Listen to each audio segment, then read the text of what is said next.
Kabar duka menyelimuti masyarakat Kota Pagar Alam. Wakil Wali Kota Pagar Alam, M. Fadli, meninggal dunia pada Rabu, 7 Desember 2022 sekitar pukul 23.00 waktu Indonesia Barat di Palembang.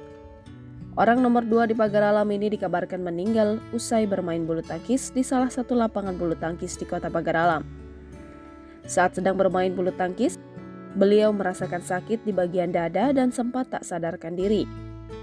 Beliau langsung dibawa ke Rumah Sakit Siti Fatimah dan menghembuskan napas terakhir di Rumah Sakit Siti Fatimah.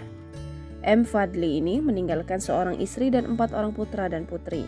Kabar meninggalnya Wakil Wali Kota Pagar Alam langsung menghebohkan jagat media sosial di Pagar Alam. Hampir semua postingan warga Pagar Alam mengucapkan duka atas meninggalnya Wakil Wali Kota aktif tersebut.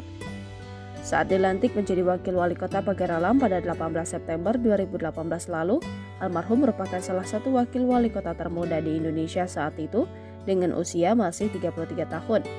Bahkan almarhum sempat menjabat sebagai manajer dari tim sepak bola kebanggaan warga Sumatera Selatan yaitu Sriwijaya FC.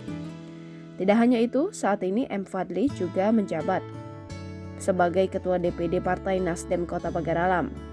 Sebelum menjabat sebagai Wakil Wali Kota, almarhum juga pernah menjabat sebagai Wakil Ketua DPRD Kota Pagar Alam periode 2014 hingga 2018.